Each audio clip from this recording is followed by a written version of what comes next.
cenário de guerra mesmo, né? E tem propostas aí de acabar com tudo isso, e unificação, eliminação desse imposto que é o mais terrível, que mais incomoda aí nessa questão da guerra fiscal, que é o ICMS, né?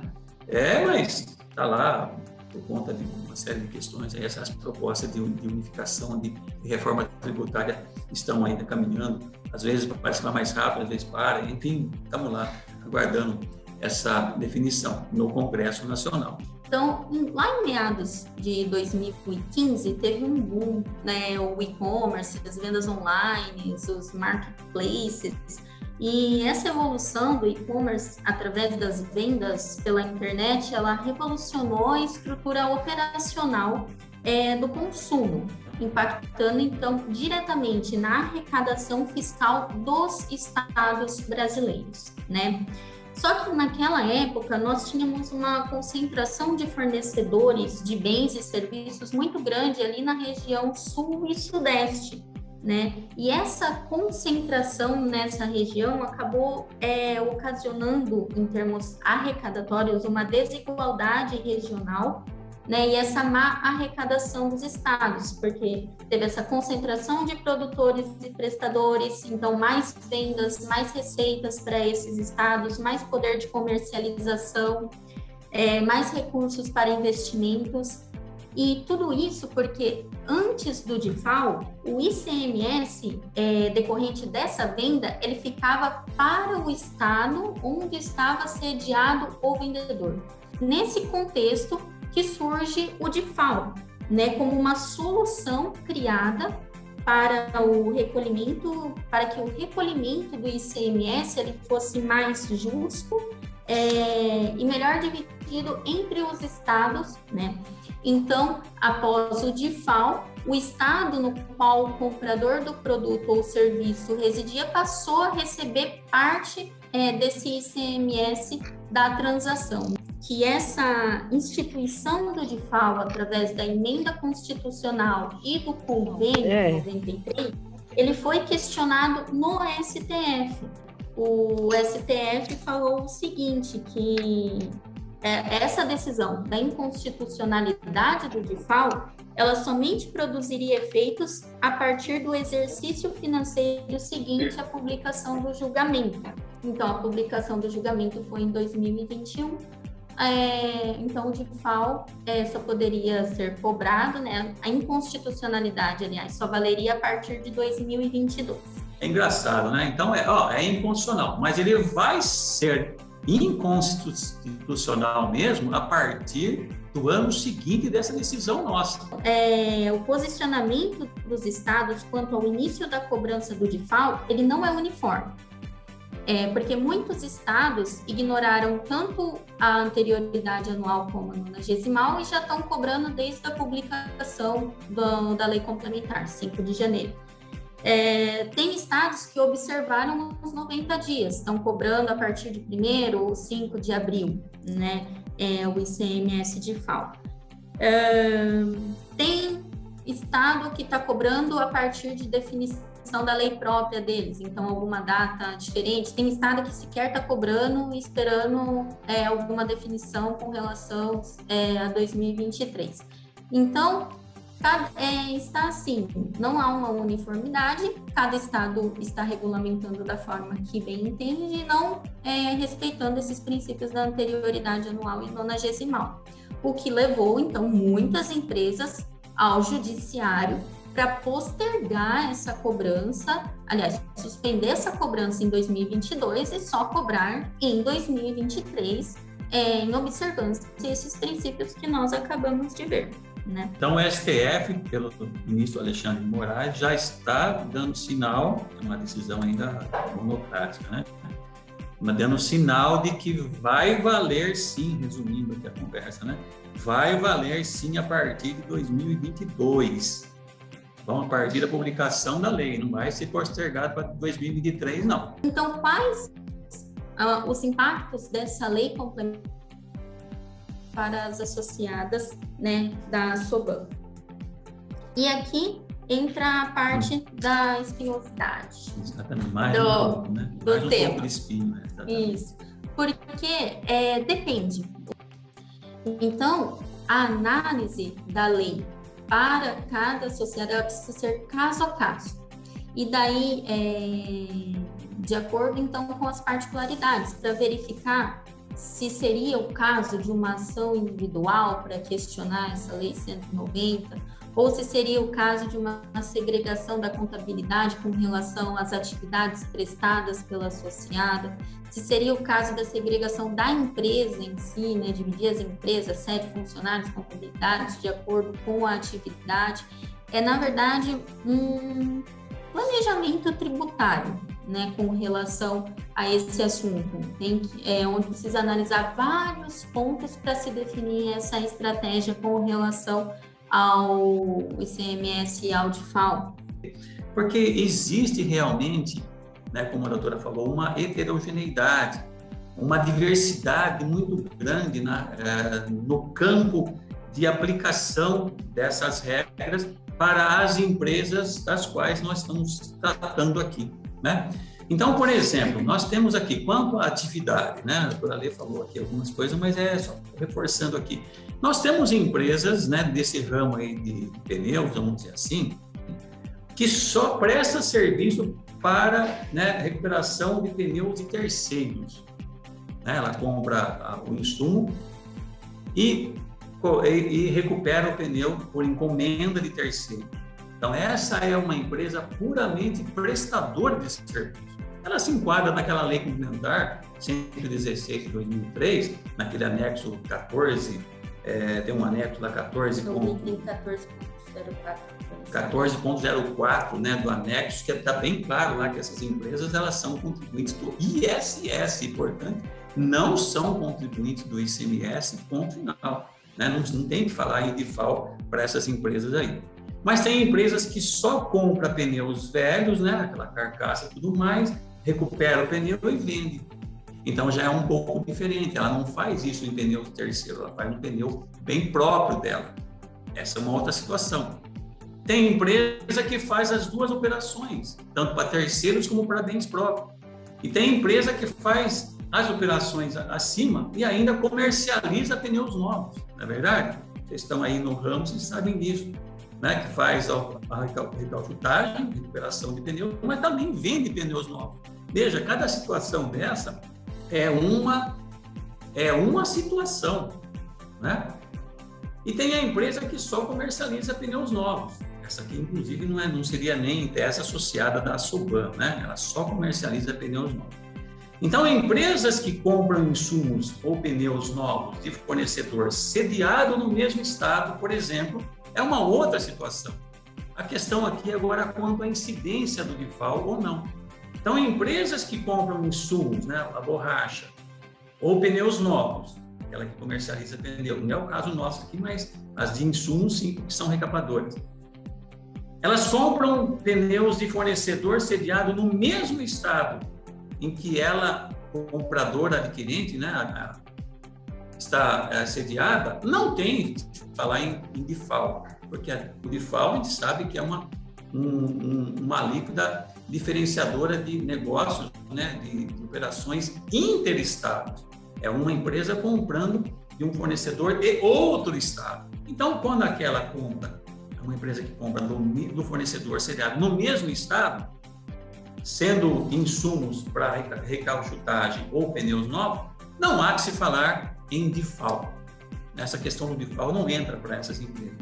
Agora, tem empresas que compram insumos da borracha de fabricante sediado em estado diferente para aplicação em pneu próprio. Aqui nós estamos falando já de uma situação, né, muito já pacificada. Tem discussões aí, sim, no sentido de que alguma favorável, mas a grande entendimento aqui que incide sim no DIFAL para essas que compram insumos de estado diferente para recuperação de pneus próprios. As empresas compram aqueles pneus, né, usados, tal, recupera e ela vende os pneus. Então ela está comprando algo para bem dela mesma. Então isso aí tem DIFAL, né? E nós temos também empresas que compram insumos, borracha de fabricante sediado em estado diferente para aplicação em pneu de terceiros. Não, eu estava falando agora, essa aqui não incide o DIFAL, né? que está enquadrada na Lei Complementar 116 de 2003, lá no anexo 14.04 da lista, né? Da lei do ISS. E empresas que compram pneus novos de fabricantes sediados em estado diferente. Compra pneus novos, né, de fabricantes, né, de fornecedores sediados em estado diferente. Incide de FAO? Claro, incide de FAO, né? Então, essa questão do DIFAL, ela só é excluída aqui desse campo que nós estamos trabalhando aqui para aquelas empresas que prestam recuperação de pneus, da recalcutagem, especificamente para pneus de terceiros por encomenda, né? Ela é puramente prestadora de serviço. Essas outras situações que nós comentamos aqui têm sim a incidência do DIFAL, né? E também nós temos uma outra situação aqui que dá uma dificuldade grande, né? Estou dizendo aqui em termos de atuação no âmbito da associação, né? Então, falar, poxa, por que a associação já não tomou nenhuma medida? Alguma coisa alguém pode pensar dessa forma, né? A associação vem discutindo isso já há muito tempo. Pra vocês terem uma ideia, né? A Soban já tomou essa discussão do DIFAL, quando teve lá uma discussão no passado, aí por volta de 2012, 2013, por aí, a Soban, inclusive, até entrou com uma ação coletiva nesse sentido. A ação foi extinta por conta dessa interpretação de que ela estava tratando de direitos heterogêneos, como a gente está falando, de realidades múltiplas e diversas. Então, é muito difícil você ter a não ser que seja uma entidade que esteja tratando de direitos homogêneos. O sindicato, por exemplo, tem uma base territorial no mesmo estado, por exemplo, né? Que trate de empresas mais ou menos com a mesma atividade e tal, aí nós temos a possibilidade, né, de discutir uma ação coletiva, porque estamos falando de direitos homogêneos. Então, essa ação lá atrás, ela já foi extinta da Soban. A Soban já discutiu muito isso. E o que aconteceu? As empresas passaram, né, eu lembro naquela ocasião, a gente estava, não era efetivamente contratado pela Soban, mas a gente, a pedido da diretoria, né, na ocasião, que para a gente estudar o caso e tudo mais, eu lembro que o que aconteceu? As empresas passaram a agir individualmente, cada uma dentro da sua realidade, né? Então, algumas empresas passaram a ajuizar a ação individualmente para discutir essa questão, se tem o dever ou não de recolher, a necessidade ou não de recolher o DIFAL, né? Se o DIFAL é recolhido por ela ou se é recolhido pelo fornecedor, né? Tem toda essa história aí, né? Então, empresas passaram a parcelar o débito, perceberam que seria uma briga muito monstruosa, muito perigosa com o fisco, falaram, quer saber de uma coisa? Eu vou fazer uma denúncia espontânea aqui, muitas delas fizeram parcelar, falaram, aqui eu estou devendo, não vou recolhendo até agora e tal, mas eu vou recolher, admito, e passaram e parcelaram, até para parcelaram o débito, e até para, algumas já estavam até em fase de autuação, né? Uma fiscalização, já com autuação, pagar, pronto, essa vida eu parar, vou discutir, vou parcelar isso aqui, até para evitar processo criminal, porque tem aí um viés, né, que a gente fala, tem tanta coisa para discutir isso aqui, mas esse assunto, às vezes, pode dar desenvolvimento para processo criminal, porque em alguma determinada situação ele pode caracterizar sonegação de informação, sonegação de imposto, né? E aí tem um desdobramento criminal. Então, algumas empresas falam, eu não vou entrar nessa briga, eu vou parcelar e vou pagar. Algumas empresas, a partir então, criaram, né, empresas especialmente para recap de pneus de terceiros, criou uma empresa especificamente, segregou a empresa, segregou a atividade, só para pneus, isso aqui é uma empresa só para venda de pneus, isso aqui é uma empresa só para operação de pneus de terceiros. Pronto, aí sim, quando ela comprava a borracha lá do fornecedor do outro estado, ela dizia, olha, eu não sou contribuinte do, né, porque tem essa pergunta, né, o fornecedor perguntou, você é contribuinte do ICMS? Não sou contribuinte do ICMS. Beleza, então quem paga é o fornecedor, né? O fornecedor que recolhe, né? Recolhe, quem paga, na verdade, é o consumidor final, né? Porque ele coloca no preço, vai repassando na cadeia, quem paga é o contribuinte de fato, que é o consumidor final, pela história do contribuinte de direito, de fato. Mas aí sim o fornecedor recolhe, porque o prestador de serviço, puramente prestador de serviço em pneus de terceiros, não tem que recolher o DIFAL, né? Mas o DIFAL, mesmo assim, ele é recolhido pelo fornecedor, né? E outras empresas passaram a falar, não vou criar uma outra empresa, eu vou continuar com a minha atividade de venda de pneus e de recapagem numa única empresa, mas eu vou segregar a minha contabilidade, né? Esses insumos eu vou comprar, são pneus novos para revenda, aqui eu sou contribuinte do ICMS, tenho o DIFAL, pago o DIFAL, né? A empresa adquirente paga o DIFAL, a diferença de alíquota do Estado, né, que está comprando, também é uma questão difícil aí, né? Tem a alíquota interestadual, tal, aquele negócio todo. E para esses insumos que eu estou comprando para pneus e terceiros, eu não sou contribuinte do ICMS. Beleza, fornecedores? Eu não sou. Então, as empresas também sofreram muita fiscalização, muita complicação, porque não é fácil segregar, né? E o fisco desconfiado do ICMS tem que fazer uma coisa muito bem feita, né? Do ponto de vista contábil, fiscal, tudo certinho, para dizer, aqui eu vou pagar o DIFAL e aqui eu não vou pagar o DIFAL. A mesma empresa fazendo isso, essa segregação. Isso foi possível aqui no estado de São Paulo, porque o estado de São Paulo, ele teve uma decisão normativa, CAT 01 de 2013, que deu essa possibilidade, né, das empresas enquadradas lá na Lei Complementar 116 de 2003, que fizesse isso, segregasse. Tá bom, mas isso foi no estado de São Paulo, outros estados não tiveram essa vamos dizer assim, essa presteza, né, e essa clareza de falar, nossa, e as empresas que fazem as duas atividades? Aqui teve essa decisão, né, do fisco estadual, dizendo, tá bom, então você que faz as duas, você pode segregar, mas teve muita ainda repercussão, muita discussão, muita dificuldade para as empresas fazerem isso, porque não é fácil, né? Então, veja, gente, a situação é essa, né? Outra, como é que a SOBAN ela pode entrar dentro dessa questão da heterogeneidade, direitos de heterogêneos aí, a realidade múltipla e diversa?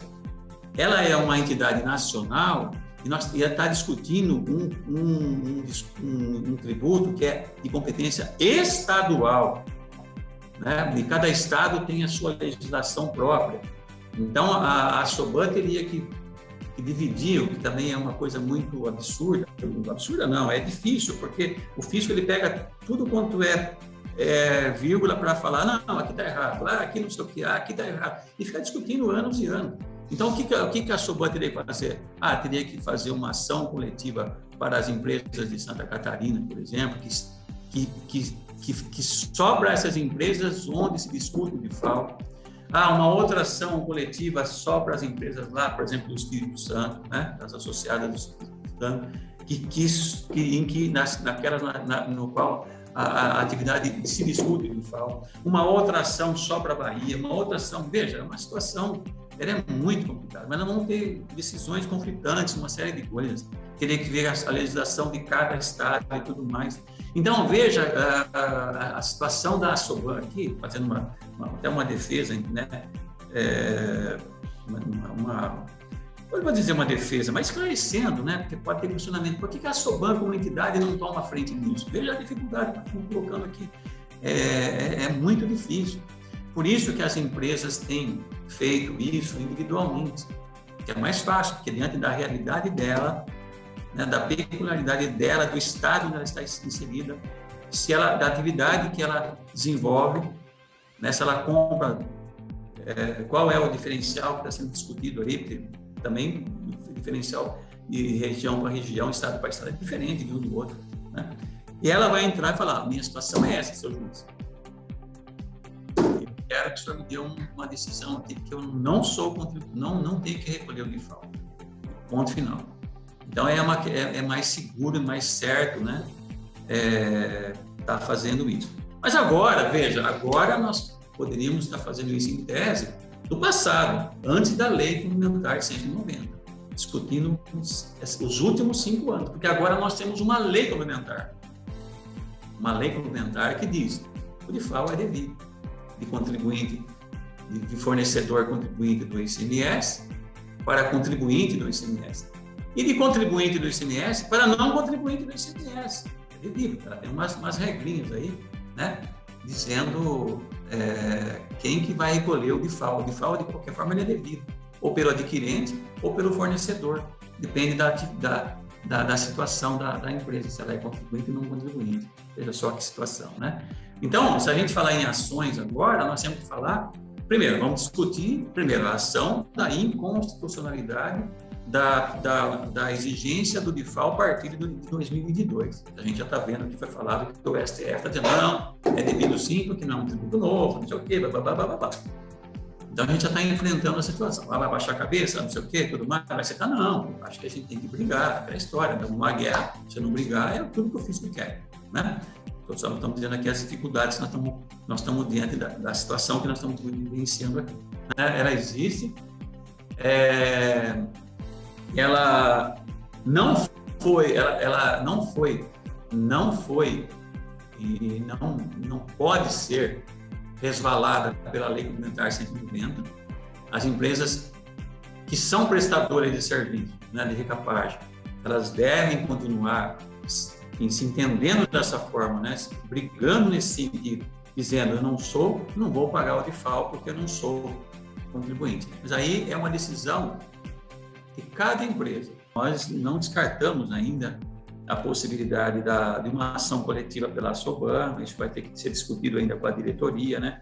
A gente colocou aqui toda a realidade, a dificuldade, os percalços, mas nós podemos ainda levar isso adiante, aí vai depender de uma decisão da diretoria, que a gente vai estar conversando oportunamente, e também de ficar à disposição das empresas, as empresas têm o seu jurídico próprio, de confiança e tudo mais, mas se quiser também pela SOBAN, pode procurar o nosso escritório, né?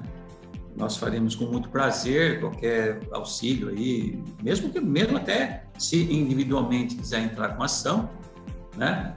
A gente pode fazer, inclusive, pela SOBAN. A gente fica à disposição para orientação, para fazendo o que for possível aí, pela SOBAN.